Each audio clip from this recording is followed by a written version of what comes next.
your host this week, Justine Abson. This is the podcast where we tackle some of the trending topics, ideas and best practice across health and social care. Today's episode, we're focusing on an incredibly important subject, mental health. We'll explore what mental health means, how to recognise when you might need support, and effective strategies for managing stress and anxiety. We'll also discuss the role of technology in mental health care and how organisations such as Radar Healthcare are stepping up to support their employees. To help us navigate this complex conversation and the impact mental health has on our day-to-day lives, we are joined by one of our wonderful project managers, Corrina Plant. Corrina, welcome. Thank you. Nice to be here. Nice to see you. It's not your first time in the podcast room, I know. No, it certainly isn't, but it's my first time on this side of the table. It's very strange being on the wrong side, isn't it? It really is, yeah. Well, welcome to the podcast as a guest for the first time, which is amazing. So we want to delve into a little bit about mental health. So I want to ask you first what mental health means to you and why you think it's so important. So I think for me, mental health, it means that it's kind of you just being yourself, being able to not worry about anything and actually being able to manage the fact that you're not going to be okay at times and that it's okay to have bad days and good days and kind of the roller coaster of life. And I think that it's really important just because it's always been a bit of a taboo subject. And I think that a lot of the times it's a natural thing to hide it and to like say that you're okay and not actually be open with what's going on, which actually is probably more beneficial for you. So I think it's such an important subject to understand that it's not a perfect world we live in and it's okay to not be okay, as much as like that sounds very stereotypical to say, but it's actually quite a normal thing to not be okay, and pretty much everybody goes through it. They just don't really talk about it as much. I think it's really important, like you said, like that it's okay not to be okay. I know that is a term that is brandished around like so many places now, but it's such a good thing that it is, because there is still, there's still stigma around it. There's, it's still a bit taboo. And, even though there are so many more people talking about it now than there ever has been, there are still people that feel like, again, you ring your friends and you go, are you all right? Yeah, I'm fine. Yeah, exactly. And that's like the normal response is you do just kind of not want to talk about it. And I don't know if it's a culture thing of within the UK, because like you go to other countries, so like America, for instance, it's such a normal thing to talk about. Like it's normal that everybody speaks to a therapist, everybody openly talks about things. And I don't know if it's just that kind of typical British culture where you kind of, just get on with it. You don't talk about things. And I think that's what needs to change, because it's not that anyone's done that intentionally. It's just so historic that you don't talk about your problems, you just kind of get on with it. You don't tell people, and when actually it's okay to do that. As well, like the therapist thing, I think is a really interesting thing from like somewhere like the US, because I remember watching TV programs years and years and years ago, and they'd be like, oh yeah, talk to my therapist. And at the time you're like, what? Yeah. What does that mean, sort of thing? But everybody's lives are so different, and everybody's gone through different, difficulties and things like that, that something that really impacts somebody's mental health might not impact somebody else's, for example. And I think that's where the complexity comes a little bit of people almost struggling to kind of say, actually, I'm not all right with this, or I think I'm okay with it, but maybe I should just chat to someone or chat to friends and things like that. And I think it is that that navigation of what do you tell people and what don't you tell people? So actually, and I think there's no right or wrong answer to that, because it's what is important to you. So like you say, everybody is so different that what one person might think is mental health, somebody else might not think it is, and that's perfectly fine, because it's each to their own, and it's opinion. It's not a fact. It's not a black and white thing, because there's some things that I know that I can handle perfectly fine, but my friends probably can't and struggle with, but vice versa, there's stuff that they can handle.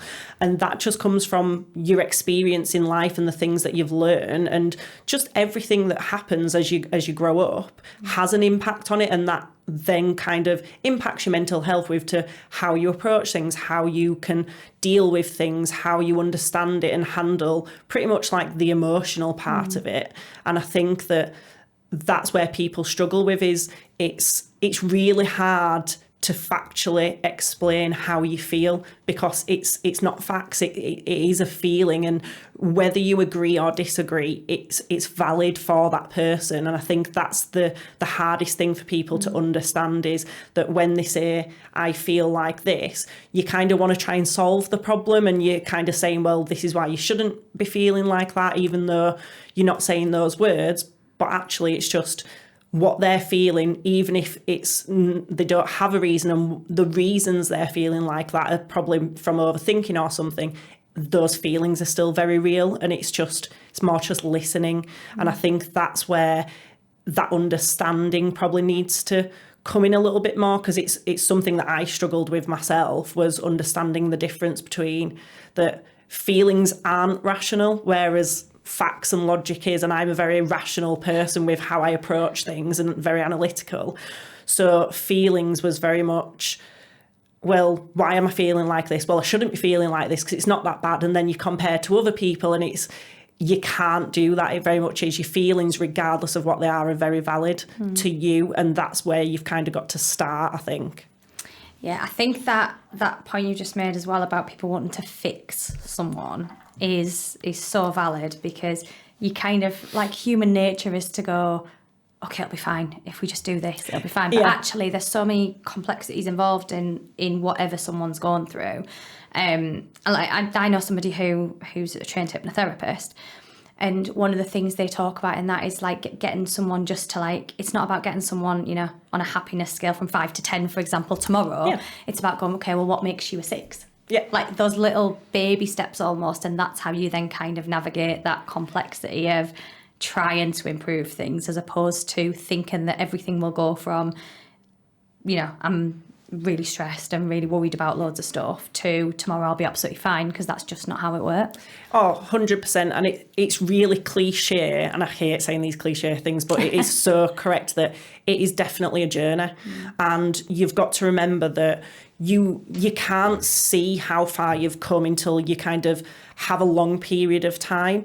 So for me, like last year, I basically had an absolute breakdown, and I ended up having to go off work. I couldn't cope. And I think for me, looking back now, there was a lot of signs like previously where I've probably wasn't as bad, but had got there, but didn't know that that's what was happening, and then kind of pulled myself up a bit. So I think it was like a long period of time, but actually going through it and people finding out about it and then forcing me to kind of go and get help made me actually see what was happening. And I think, like you said, I thought that it was like, no, I've just got to wake up and be better, when actually it is ongoing, but it's also, you're never going to fix it. That's always going to be a part of you. It's not something where you can, like a broken light bulb, you can't just replace it. It's always, the cracks are always going to be there. And it's just about that journey of life, and knowing that actually there's going to be ups and downs, and it's okay, because actually you'll come down, but then you'll come back up, and it might just take a bit of time, and you've got to be nicer to yourself and not put that much pressure on, because actually nobody expects you to be able to just to be like 100% the day after if something major has happened. And for me, it's that taking the bad with the good, whereas I always felt like I had to be perfect. I had to get everything right. I had to like always have a smile on my face and be positive, because I didn't want to bring other people down. But you realise that people actually want to know, and especially like your close friends and family, they want to be there for you, and you're not being a burden. So when you actually get forced to do that, you kind of see everything from a whole different perspective. Yeah, I think it's obviously you've touched on that, you know, last year you went through kind of your own journey and things like that. And I think the amazing thing about you, when you've, you know, since then, like, you have been so open about it with like work colleagues and things like that, and not tried to hide why you were off work, for example, which has been amazing, because not only I think does that, you know, from a work colleague point of view, you kind of, everyone is aware of things, but also like for you to feel like everyone's supportive and that kind of thing as well, and to not have to then hide something that you've just kind of started to almost, you know, come through a little bit is so incredible. So, I mean, obviously part of us talking today is about a little bit about your journey, and you wanting to share kind of some of that. So do you want to share a bit more of kind of what that involved? Yeah, so I think for me, what happened was there was build-up of a lot of things, and like looking back now, I can see where it wasn't that just one day I wasn't okay. It was that it was a slippery slope for years of like I'd had a lot of things happen. So obviously like there was COVID, which had such an impact on a lot of people's mental health. And I think for myself, I lived alone, so it was like it was pure isolation. And I was lucky enough where when we was allowed out, my neighbour, they'd come and sit outside on the drive and put a chair 6 feet away from me just so that I could have a conversation with somebody else. And I think there was that, and then obviously there's all that kind of when you're then going back into work, and that in itself was then a massive change. And then you just have like life things happen. So, you know, as a lot of people did, I had family that passed away with COVID. It was unfortunate. It was all at the same time. So that was a thing. And then I kind of was trying to be the strong one for my family. So I didn't process my emotions, and you just think that you're fine. And then you have like normal life stuff, relationships, you know, break down and things like that. And then there was work on top of it in terms of, you know, there was like the workload, the pressure, which all those little things, if they happen one at a time, is perfectly fine and manageable. But when a lot of things happen at the same time, it kind of gets a bit overwhelming and a bit too much. And I think for me, that's kind of what happened. But then I was in denial about it. I didn't want to admit I wasn't okay. So I kind of hid it, which then I just carried on taking more. So like behind closed doors, I was a wreck, but in front of everyone, I was perfectly fine. I was this happy, go-lucky, positive person that I always have been, and that nothing ever bothers. And it wasn't until one of my colleagues started talking to me more that I just kind of had a bit of a breakdown. And then, you know, other things happened in my personal life that kind of, it was that I'd got to a low point, but then everything kept happening that kept me down there. And then I remember it was like after Christmas, and I got to a point where every day after I finished work, I was ringing my colleague, and he was been on the phone to me for like an hour and a half just because I was just crying over like anything and everything. And looking back, the things that was causing it and was triggering it wasn't actually anything major. It was just because I was in such a bad place already. It was like that final push that triggered it off. And that went on for about a month. And it wasn't until Hannah, so our obviously head of HR, she'd been reaching out like for a few months, and I'd kind of been like, no, I'm fine. And she was checking in on me. And this one day I was just like, no, I'm not okay. And I kind of just told her, and then we got on a call, and everything broke, and it was like the floodgates was out. I basically just shared how I didn't want to get out of bed on a morning. I was struggling because I felt like I was telling people I wasn't okay, because I was always someone that didn't share my emotions. I didn't say when I was okay. So when I was saying, you know, I've got too much work, I'm struggling with the workload, to me, that was me saying, I need help and I'm really struggling. But obviously that's not what I was saying. So they didn't know, but I was like, oh, well, why aren't they listening? Why aren't they helping me? And it was just a communication breakdown. So when I kind of explained that I felt like I was just on this island, shouting and screaming, you know, at that point in time, I got told, log off. You know, she spoke to my manager at the time. She then rang me and was like, doesn't matter, just put this on, take time off, take as long as you need. And I literally got told I had to take a minimum amount of time off, because again, I'm someone who doesn't like time off work. I'm very much like, if I can, and especially with working from home, I think it's a lot more difficult because you think, I'll just push through, I'm at home. Whereas if I was going into the office, it's a bit different. So I was told, you know, 3 weeks off minimum. And I had a phone call every week, and I've never had support like it. Like, I don't have a lot of direct family around, so that kind of support network is just my friends. And I remember getting like a bunch of flowers basically telling me I wasn't alone. So just from an employer to do that, for me, it meant like so much. And I had like a phone call talking about, like, I had people telling me their experiences, which I think in hindsight, if I would have known it was probably a more normal thing, and a lot of people that I assumed, you know, had everything together, as you think, I probably would have reached out earlier because I probably wouldn't have been as embarrassed, which is why, like you've said, I've come back and I'm very open with it, because I just think if I can help somebody, you know, maybe spot it earlier and not be afraid to say something earlier, then it's worth doing it. So I kind of went through that, and I think the biggest thing for me was the support. So my previous places where I've worked, you know, and it happens in a lot of organisations where there's this stigma about being off sick. Yeah. So even if you're physically sick, there's still a stigma about it, and you feel like you have to go back to work. And I had that in my head because I felt guilty about my workload and my team members. I was like, well, I don't want to like burden them. It's not fair. I was then worrying about finances. You know, it was, well, how am I going to pay my mortgage? I live on my own. And there was all those things that was coming out that I was trying to come back to work, and I got told no. So I actually wasn't allowed to come back, which again probably helped, and it was what I needed at that point in time, because I couldn't see that I still wasn't okay, whereas they could.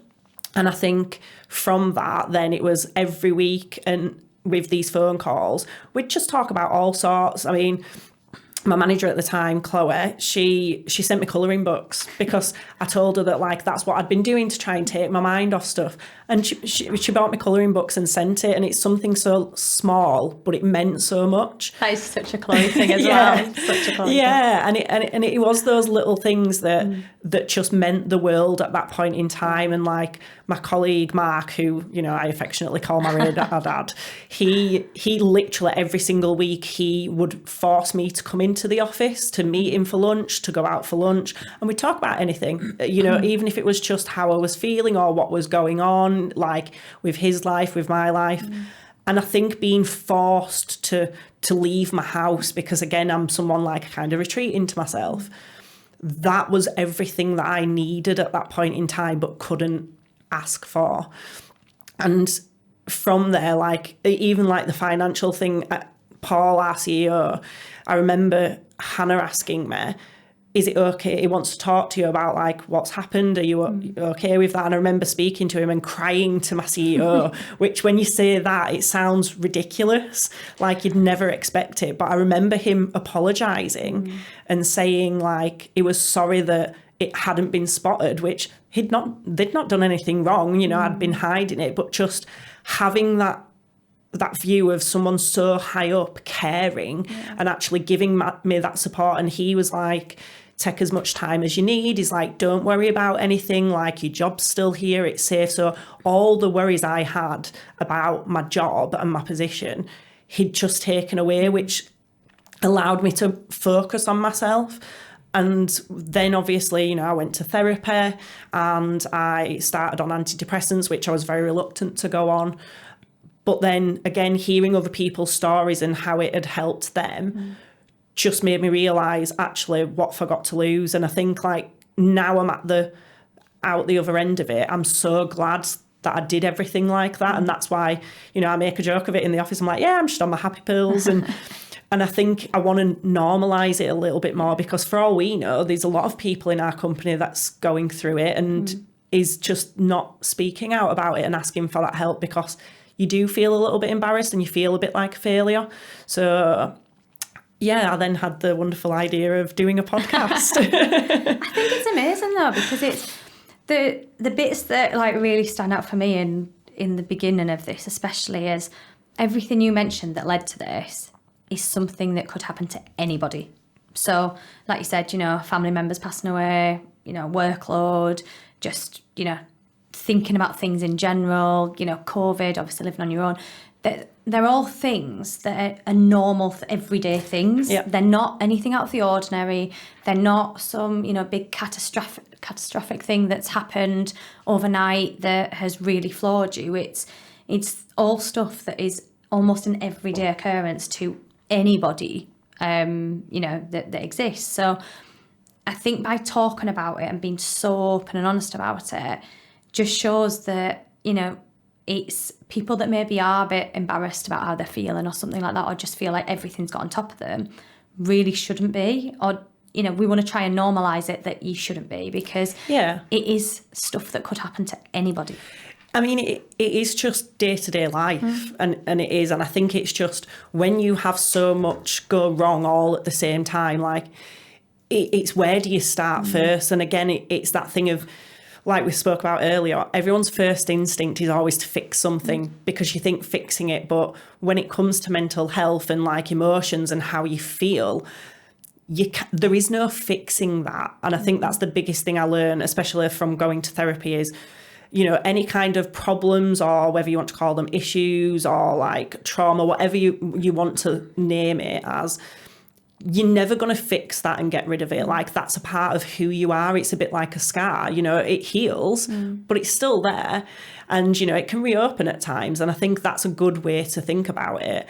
So it's about learning how to manage that and how to handle it and how to stop yourself from escalating. So my biggest issue was, I'm a terrible overthinker, like 100%. It can be the tiniest thing, but if I'm not in the right frame of mind, it will become the biggest issue because I'll overthink. I'll think worst case scenario. I'll then start thinking, oh, well, this is happening because of this. And I'll make up this full story of things that have happened that actually haven't happened. It's just, that's the way I've taken it rather than speaking about it, because usually if you speak about it, the overthinking just gets cut off because you're like, no, that's not the case. This is how I meant it. Yeah.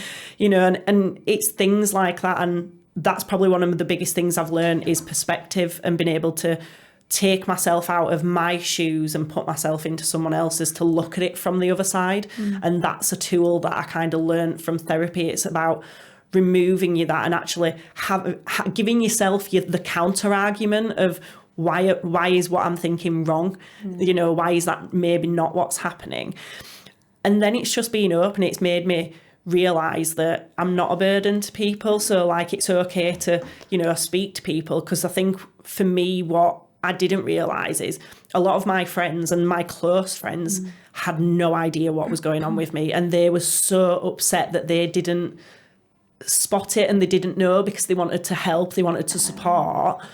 So it made me realise that actually I'm not being a burden, because you worry, don't you, that everyone's got their own lives. But also I think what has helped them is because I've spoke about it and I've explained, like, when I get really bad, I retreat into myself, I go quiet, like, I don't text. As you know, I'm a very social person. You are very social person. And I am that chatterbox, I'm that person, but I go quiet and I don't want to like go out. I'll say no to things. I won't message, you know, respond to messages.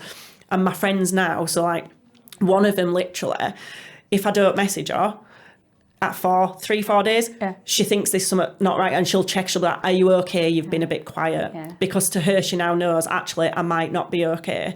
And it's just letting people know how you operate and trusting them, which again is a really difficult thing. It's being vulnerable. But it's okay, but it's finding the right people to be able to do that with, because obviously, you know, there's the work aspect of it, and there's people in work that I can openly talk to, but I wouldn't necessarily go and tell them everything, like, you know, all the stuff about work I would, and how it was affecting me. But then you wouldn't obviously do that with people, you know, that don't know your personal circumstances. So it's just knowing where you can go for which bit, and being open to that. And it is a bit of bravery at first, because it's so difficult to put yourself out there, because you tell yourself that, you know, you're going to get judged. And for me, I think the first step was therapy, because I couldn't open up to my friends. Whereas a therapist, it's like, well, I'm paying them to listen, and then that's their job. There is no judgment from there. Everything's completely unbiased. So for me, I started opening up to them first, and then after like going and getting used to that, it was like, okay, start opening up to the people that are close to me and actually telling them when I'm not okay. That therapist thing and that point is so valid, because I think it's that, like you said, you know, I've got quite a close network of friends, and we talk about lots of different things, but I've been through stuff in the past, like many years ago and things like that, where afterwards I was like, I wish I'd gone to a therapist. I wish I'd just spoken, because I couldn't. There was lots of things going on that I couldn't talk to my friends about, that I just didn't want to, basically. And I do think back to it now and think, you know, oh, if there'd been somebody that was completely impartial, that knows absolutely nothing about anything, like you'd just let it all out kind of thing. And it's such a, it doesn't mean that you're not close with your friends, but, and it's not even always that judgment thing. I think that definitely comes into it, but it's just feeling ridiculously comfortable that you can just literally almost like blurt out anything, and it doesn't come out in the wrong way. It's not it's not thought about in the wrong way. It's not going to get passed anywhere. It's, you know, no matter how much you trust your friends and stuff like that, it's to have that starting point is quite like key, really, isn't it? Oh, 100%. And I mean, anybody that knows me knows that they'll talk to me about stuff and I'll be like, maybe you should consider therapy. Like it's a running joke at this point now, because I am such an advocate for it. And I think like you've got to be open to it. So I know years ago, like just people who knew me had suggested about me going to therapy with stuff just around, you know, like just dealing with, you know, whether it was grief, whether it was just stuff you was going through in your personal life, and having the outlet to talk to. But again, it's that stigma. And I was like, oh, I don't need therapy. I'm not crazy, because that's kind of what you think when you associate therapy. Whereas now I'm kind of like, oh no, I'm like, I'm open. I'm like, yeah, I go to my therapist. I still go now. And for me, I think I'll always go, because what I've learned is it's, even when I'm okay, it's nice, like you say, to have that completely impartial person who is actually educated to help you deal with it, and to know that just from a psychological point of view, what's going on with your emotions, and how just as human beings, we approach things and how we react to things on an emotional level. It's so beneficial because, and again, it comes back to that, we all want to fix problems, that when it's your friend and because you care, and I have a bad habit of doing it. So like, and since therapy, I've learned so much that I used to always be like, well, you need to do this, you need to do that, you need to do the other, because you'd be like, oh, I know this will work. But when someone's in that point, that is probably the worst thing you can say to them, because it's not helpful, because sometimes it's that thing of, they don't want a solution, they want comfort, or they want support, and it's very different things. So I know a lot of the times now, there's certain people, when I talk to them, because I know they are the type of person that wants to fix things, I'll say to them, I don't need a solution, just need some like comfort right now. So I tell them so that they then know, okay, don't try and give her a solution. And that's for me where therapy is fantastic with, because it gives you the tools to be able to, so it's helped me learn how to manage my emotions and how to be able to give that comfort to myself without having to rely on outside influences for that, but also how to be open and give me the confidence to be vulnerable in what is a very awkward position to be vulnerable about when there's this stigma around mental health. And then just from a long-term point of view, what was really good is like I started going, and it got to a point where everything I was talking about, it was all positive stuff. And I think what was really good was she was the one that actually said to me, look at how far you've come, because actually, you know, I'm nearly 18 months down the line now. It's hard to remember where I've come from and actually how far I've come and how much better I am. But having that one person who's been there with everything and helped you work on it, and seen like the difference just about how you talk about things, how you approach things, and, you know, working on insecurities and fears and things, it gives you that bit of a confidence boost of, actually, you know, I have got this and I can deal with it, and it's okay if I let it slip and have a bad day, because I've done it once, I can do it again type thing. And that, being able to reflect back on it, was so powerful for myself, because you do forget that how bad it actually was.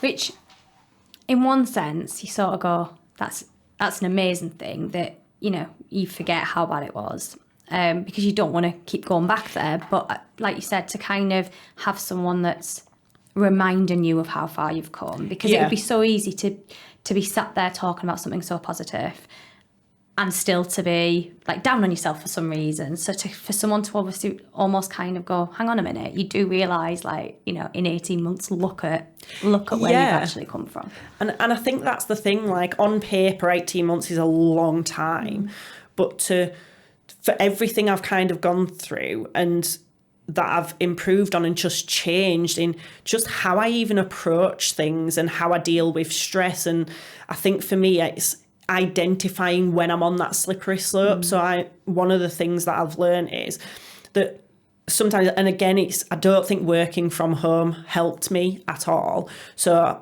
as you know, I go into the office a lot out of choice, and I'm always trying to drag other people in with me, because just having that routine of like getting dressed properly, doing your hair, doing your makeup, coming out of the house, that journey to work kind of gets you into that mindset of work. And because, if I had kids and you have that routine of taking them to school, you've got that kind of process of putting you in the right mindset. Whereas for myself, I didn't really have anything like that. So it was very difficult.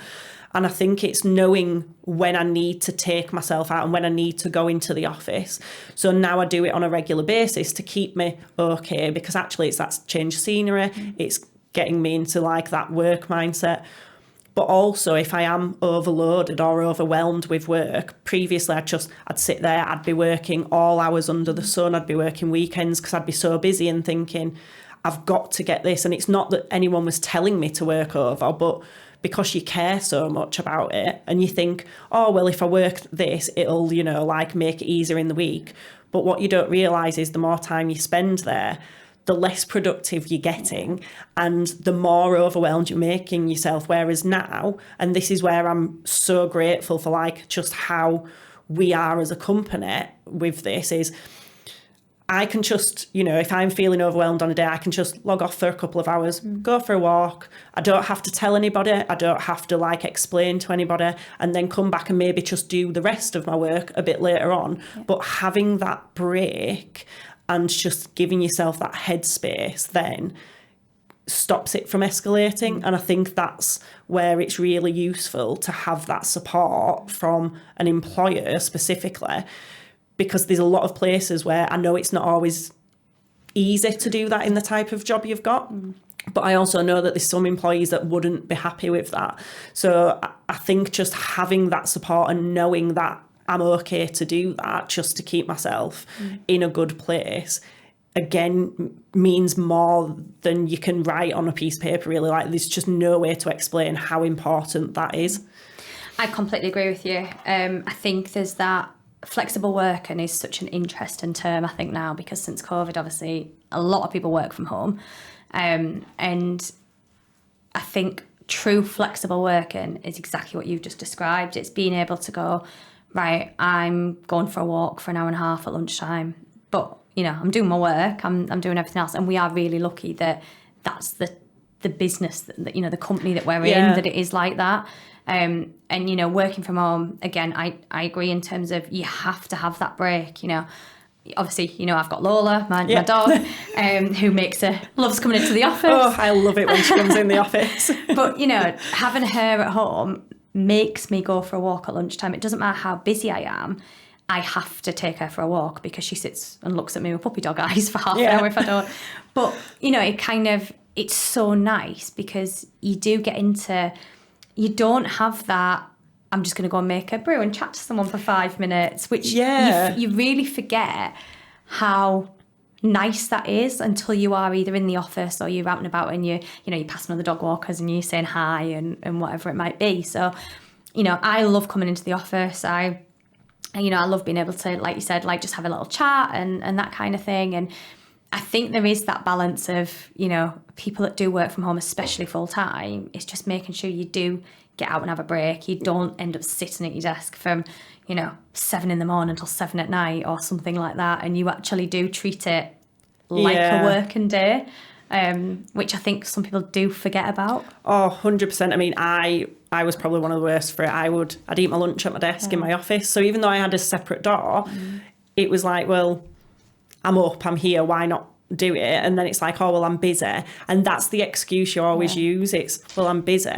But actually, one of the things, and it was actually Paul that had said to it, so our CEO, he was like, I remember him saying to me, he's like, if something doesn't get done today, then it doesn't get done today. It's like, because if you don't look after yourself, it's never going to get done.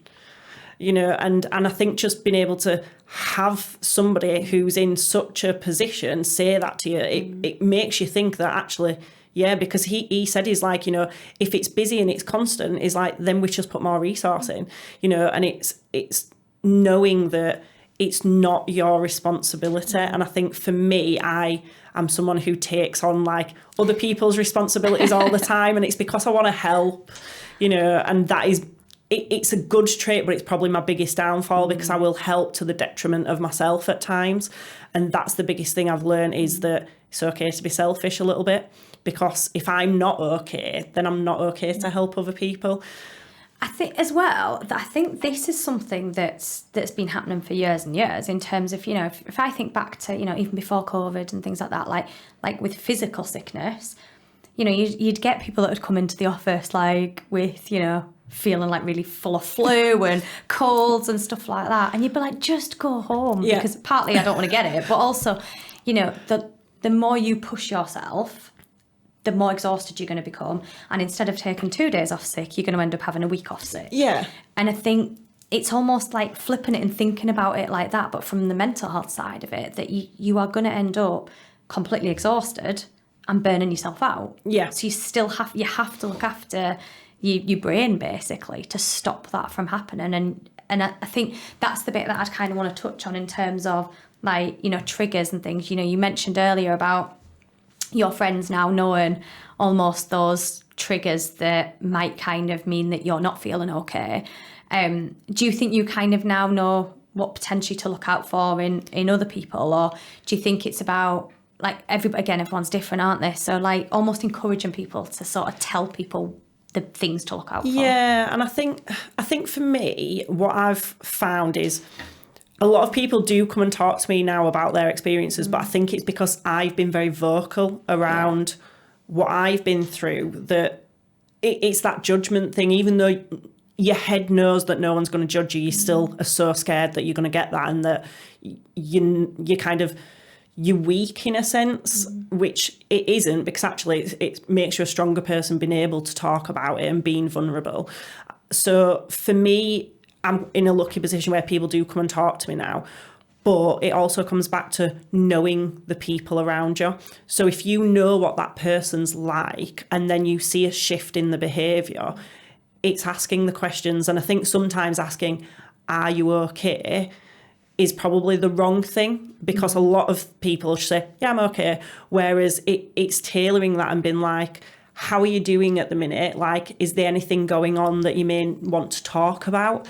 And just making it a bit of a more open question rather than a yes or no type question could one open the door for them. But it's the biggest thing is if they're doing something that's out of the ordinary. So if you know that somebody doesn't, like myself, who doesn't ask for help often, if they're asking for help, even if it's in the tiniest thing that doesn't seem like a big deal, try and understand that to that person, that's a massive deal. So something might not be on, right? And like dig a bit down into it a little bit more. And the biggest thing is it's just being observant and knowing the people and getting to know that. And I think that's probably what has been more difficult, and probably what didn't help myself was I started with Radar in COVID. So it was really, really difficult in a virtual world to build those relationships with people you work with. And then obviously, just like all companies, you don't go into the office as much.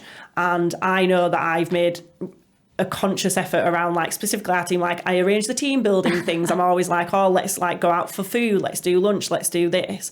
And that's because that's where that was a normal thing, where you'd build that team and you get to know people.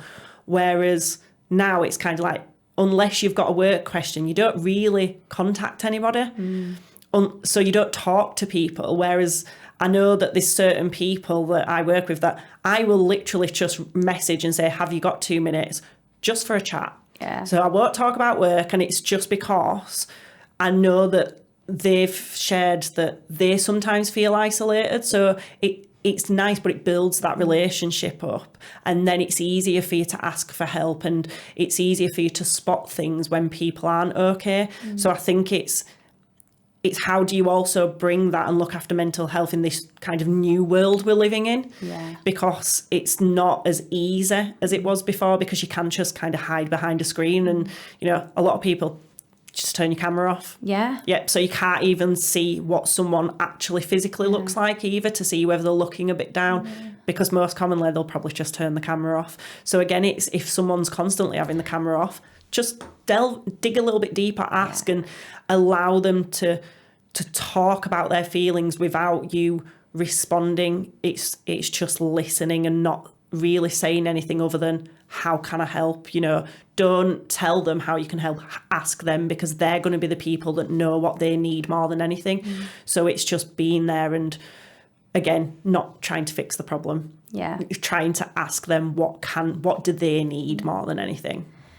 It goes back to that point about, you know, when you're in an office, you see people all the time, you go and make a coffee or whatever it might be, and, you know, you have 5 minutes where you just chit-chatting, where you might notice things. So I think that point about, you know, the camera stuff, or just like you said, just checking in, you know, making sure that, you know, people are okay, sort of thing, like actually okay, as opposed to, you know, your point about sort of like the way you ask that as well, I think is really interesting that people could take away from this, just as I'm going to start and, you know, think about that a little bit. Yeah, and I do think as well, there's things that you can do. So I know that, like, there's a lot of things just as a team that we've done. So I know, like, we have kind of like a weekly, bi-weekly wind down, we call it, on a Friday afternoon, where we all just go on and we play games. Yeah. We play games for an hour. We have a laugh and a joke, because actually, if you was in the office, there'd be time that you'd spend that actually you're not working as such within your work time, but that's the team building and that's making sure you're okay. And then it's, how do you bring that into the virtual world? Because I think, again, it's this mindset where you kind of feel like you have to, every single minute has to be accounted for when you're working from home, when actually normally, you know, you'd walk off and go to the toilet, you'd, like you say, you'd go make a cup of tea, you'd be having a chat in the office. So actually putting in a facility, and especially as, like, whether, you know, you've got a team of people or not, but having something where you just focus on having a bit of fun, having a chat, even if it is like we once did like a coffee break call. It was like 15 minutes every Tuesday, and we'd just get on there and we'd talk about anything. But the rule was, there was only one rule: you don't talk about work. No work. And it's those things. And I know, like, there's a lot of things we've done as, like, a company in, like, you know, to try and bring that into a virtual world. And I think it's giving that flexibility, but also, I don't want to use the word forcing, but actually making sure that people are coming into your office, even if it's just once a month, once every 2 months, to build that team. Because if you're not around those people, you're not going to get to know them, and you're not going to be able to spot that something's maybe not okay and that they need that support, because everyone's isolated in a virtual world. And I think that's really important to do. So I know, like, for us, we obviously have, like, we have our company meetings that are quarterly, which is probably the most frequent I've ever had in any company I've worked with. But we make a conscious effort of getting everybody together. You've got to build that working relationship up and being able to talk with that, because people will spot things even when they don't know the person. So yeah, I think we are really lucky as a company. We try and do lots of things, and, you know, like, we come in as a team once a week, and as you've just mentioned, you love coming into the office, and, you know, I get to bring Lola in, and, you know, when you kind of, like, bringing a pet in is amazing. You know, like, I see everybody's face when I bring Lola in, and it's, I mean, like, you know, I love it. I'm always asking for you, but I just think for mental health, there's something to be said about a pet in an office. And, you know, if I could bring my cats in, I would, but, you know, it's not as easy as with a dog. But I do think, and I went on site to a customer this week, and it was a care home that I went to, and they had a dog in the reception. Now, I thought this was one of the staff members' dogs that they just brought in with them, but it's actually the home's dog, and it lives at the care home. Oh, that is amazing. But even from that point of view, I was like, that helps so much. And it's the same for mental health. Like, they were saying how, you know, like, the residents and things just value it, and it just makes it a little bit easier, because how can you not be happy around a dog, unless obviously you're afraid of them? But it kind of just brings out those endorphins and that happy kind of feeling. So it does help, because I think it just brings everything back to the basics of, you know, it's not the end of the world as much as you can get stuck in that place. And it's a little bit of joy in maybe just a dark place that you might be in at that point in time. Yeah, I think anything that can just make you smile, even if it's a tiny little smile. Like you said, it releases the endorphins, which instantly, even if you don't know it does, is going to make you feel even a slightly, like, tiny bit better. Yeah, and Lola definitely puts a smile on my face when she's in the office. Well, she loves you because you feed her, so that's fine.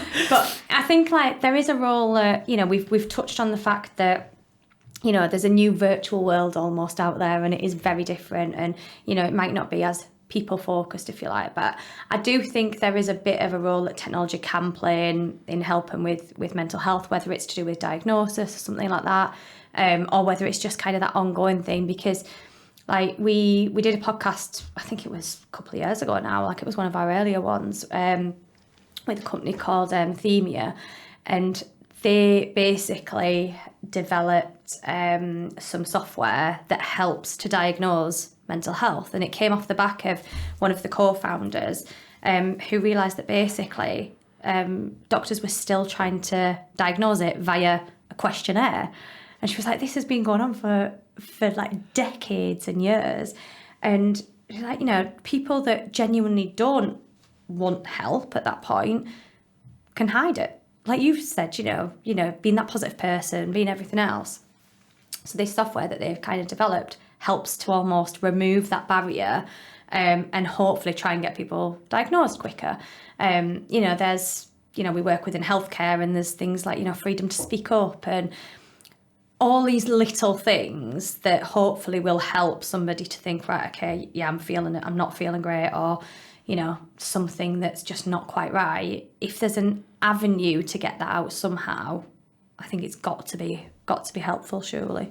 Oh yeah, definitely. And I mean, if I just think about when I went off, I obviously spoke to the doctors, but I was at that point in time where I was adamant. I was like, I don't want to take antidepressants. That means that, like, I'm not coping type thing. And like say, it was a questionnaire. Yeah.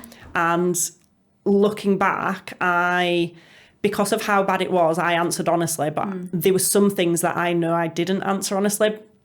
And I think it is that if you can, anything at all to help relieve that, because again, it's not black and white. So even if you don't answer the questions, like if you answer them truthfully, but actually it's not as serious, then the help and support isn't there. And I think that's where you've got to try and remove it, because it is such a grey area that anything to help. And even like we've spoke about therapy, like I know we have it where we have like our health benefits where you can get, like, I think, is it 8 sessions counselling for free? And that's virtual. And I think sometimes, like, it's hard for people to find the time to go or to look at something. And I think just from an employee being able to have something that's just accessible there and then. But then there's also, like, there's a lot of books. So I know when I went to my therapist, she'd spoke to me about this book, and it talks about kind of your emotions and what happens and how you can basically learn how to handle it, and that self-soothing type thing. And I remember buying it off of Amazon for and it was £6 something, so it wasn't even a lot. And I'm not a big reader, but that in itself helped me understand what was going on. And then when you understand it, you can communicate it a little bit better. So there's so many avenues that you can use, and especially I think the virtual stuff is perfect, because again, it's easier to say something over a phone or, you know, whether it's via text or over a camera than sitting in front of someone. So if you're not at that point, actually doing that and then being able to maybe have some sort of algorithm or something like what you've just described would be brilliant, because then it's taking that away from someone actually having to say, I'm not okay. And there's medical evidence or something, whatever it is, to say. So it's definitely beneficial. I just think anything is worth trying when it comes to mental health. I think as well, there's you know, we've just talked there about, you know, listed maybe 4 or 5 different things that are completely different. And going back to the very beginning when we talked about how actually everybody's different and everybody wants to communicate differently, everybody takes things in differently, everyone needs help in a different way. So, you know, whether it's that you're doing something online, whether it's that you're reading a book, whether it's that you're using some sort of technology software, you know, you've also got some amazing kind of, you know, free to go to like groups like Andy's Man Club and stuff like that. And there's lots of kind of things that I think are out there that can help once you're at that point of kind of almost like either feeling ready for it or feeling that you can actually go and do it. And I think that's the bit for me that needs to be normalised even more, is that going back to that beginning bit, what you said about feeling like you can actually go, I'm not okay. Yeah, exactly. And I mean, you've definitely got to be open to it, and you've got to kind of want to do it, because if you're not open to it, so I very much had an opinion when I was younger, as a lot of teenagers do, of, you know, therapy and things, and even stuff like meditation, all that kind of stuff. If my younger self was to meet me now, like, I'm all for it. And I think it is, there's so many different things that I just got to a point where I was willing to try anything, and I was open to it, and I just gave it a go and thought, well, if it makes me feel better, doesn't matter. So I very much, meditation, I was like, nah, it's not for me. It's not a thing. Whereas now I go all the time. Yeah. I'm like, you know, I think it's great. I don't understand why it helps, and why it makes me feel so calm and peaceful. Don't need to understand that bit. Exactly. But it does. But I also think if I wasn't open to it and I was just like, no, I'm not going to go, that won't work, which again, I think a lot of people do have. And I think it all boils back to that thing of, no, I'm okay, I can handle it this way, because there's just this stigma around certain things. And I think it doesn't matter if it works for you. What does it matter? And meditation might not work for everybody. You know, exercise, running, for instance. I know people where for their mental health, running works wonders for them, because it clears the head, because you've got to focus on your breathing. For me, that is not something that would just stress me out even more. Focusing on your breathing. Just the idea of running and like, that is not what I call like relaxation or anything. You know, it just would probably make me stress out and get over like anxious more than anything. So it's finding what works for you, because there is no set way for everybody. It's not a one size fits all. It's try different things, be open. And I think that's where, from a support point of view, whether it's your friends, whether it's an employee, whether it's a colleague, it's just have different options. Don't try and give that one size fits all, because everybody is different. So give them the options and be able to support how that person needs it, because it's not that this support will always work. It's tailoring it to what that person needs at that point in time. Yeah, I think that is such a valid point, without a doubt. We've talked about obviously how the support you received from Radar, and kind of how much that helped you, kind of, I guess, in the recovery. That's the right term, kind of stage of it, or the initial stages. What do you think from an employer point of view? What advice would you give to other employers that maybe like kind of want to put something in place, or want to look out for stuff like that? You know, what should they do? I think it's really difficult to say specifically what to put in place, because it is really hard to know what each individual person needs. I think having access, so I'm lucky enough where I'm in a position where I can afford to pay for my own therapy. Not everybody is. So I think like if there is some sort of benefit that you can have where somebody can go and get that advice and speak to somebody, because a lot of the things that people struggle with is having the ability to go. So I know years ago, before all this happened, I did counselling, but I did it through the NHS. And looking back now, I had to wait a whole year before I spoke to somebody, which anything could have happened. Like it could have been worst case scenario, you know, you don't know, because some people it might have been that serious.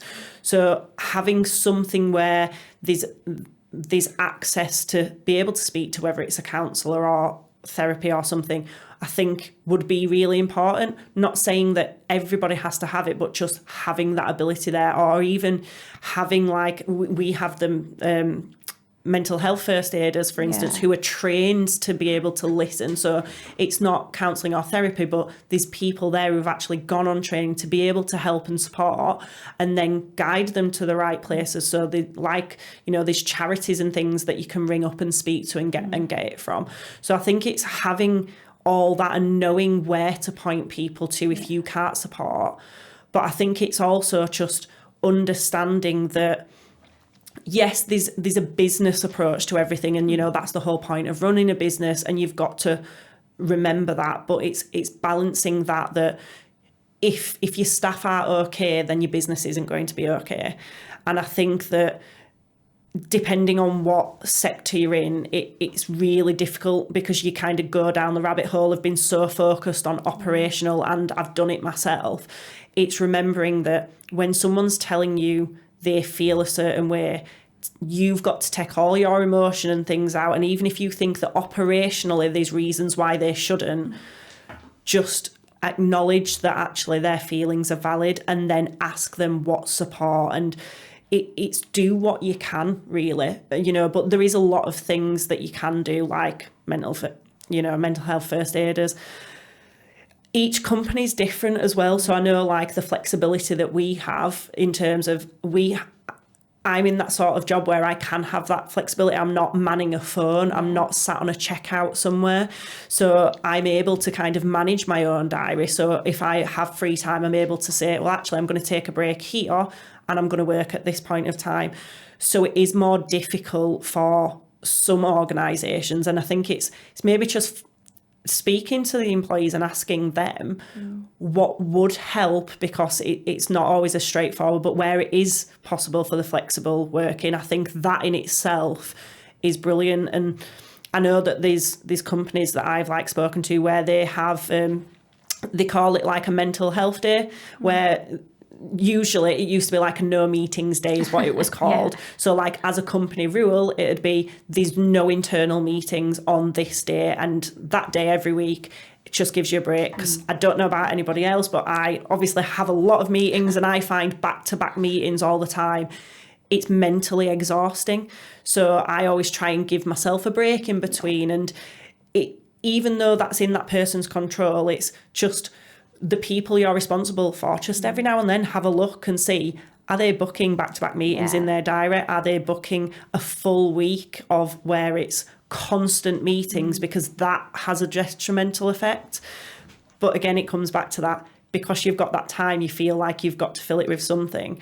So I think those are the options you can have as well, is actually have these days where you decide, right, we're not going to have internal meetings on this day. You know, it could be that when you have these company meetings, get people in from a mental health perspective, you know. And this is something that I learned from a therapist. She works with a school where every 3 months the school actually uses one of they're called teacher training days. I don't know if they're still called that. I think there's loads of names for them, but they go in and it's just for the teachers to then talk. So she spends a day there and anybody can just go and talk to her. So there's no pressure, you don't have to. And I think even looking at things like that, because people find it hard to ask. So if you put it there and have that open door and it's available, you'll find people are more likely to do it. So if it is possible to do things like that, maybe think about those things as well. That's a great idea, I think. To, like you said, it's not always, it's hard for sometimes people to ask. So if it's there, it gives people the opportunity, which I think is a huge thing. I just want to kind of leave the episode, I guess, on you've said a few things that I personally would take away in terms of things to look out for, or things to kind of really amazing pieces of advice. What one thing would you want listeners to kind of take away from this episode? I think the biggest thing is that probably vulnerability and not coping isn't a weakness or a failure. And I think just from my own experience and talking to other people who have been through that, it's one of the reasons you don't speak out, because you feel like a failure and you feel like you're not being strong, when actually being vulnerable and being open and talking about it means that you're a lot stronger for doing that than not. It's flipping it round that actually you are a stronger person for saying you're not okay. And that would probably be my biggest takeaway. So Corrina, thank you so much for that. I think that's an amazing takeaway that I think is something that literally everyone listening can feel almost, which is incredible. Obviously this is not your first time in the podcast studio, so you know exactly what happens now and what we ask. We finish every episode on a What the HealthTech moment. So I know you've probably done in fact, no, you haven't ever done one before because you've never been a guest. So no, I haven't. I've asked the question. I know. So this moment is all about, whether it's something emotional, kind of something that you've kind of been through, anything like that, weird and wonderful. It's about, that kind of moment for you. So I'd like to ask you what your What the HealthTech moment is. So I think I've obviously put lots of thought into this because I think this is the most stressful part of any podcast to ask somebody. But I think for me, it's going through what I've gone through, but also working in the sector that I work in. It's really opened my eyes to a lot. And I think when I've then started talking about it and there's some customers that I get on really well with, and obviously they talk about what they see in terms of when they're working in mental health and things, and just understanding what they're having to deal with, and actually knowing that them themselves, that must be so difficult to deal with, and that must have an impact on their mental health. And I think for me, it's just opened my eyes to the people who actually help and support people with that, and that yes, the people that they support, it's really difficult for, but it's also difficult for those people. And I think I've just got that whole new respect and level of admiration for what they do, because if it wasn't for them people, I honestly don't know where I'd be. And I think for me, that's probably the biggest thing that I want to say is my What the HealthTech moment. It's an amazing What the HealthTech moment. I think when you, like you said, when you've been through something as well and you really understand how they're helping, it's just a much more personal thing as well, isn't it? Yeah, definitely. So, well, I want to say a massive thank you, Corrina, because to share something so personal on a podcast I think it's incredibly powerful, and I think when it's a really personal thing, I think it helps so many people. So thank you. I think you're really amazing for sharing it all, and I'm really grateful for you. Thank you for giving me the opportunity. So. And thank you to everybody for listening. Join us again in a couple of weeks for another brand new episode. And if you have any questions for us or our guests, please email whatthehealthtech@radarhealthcare.com.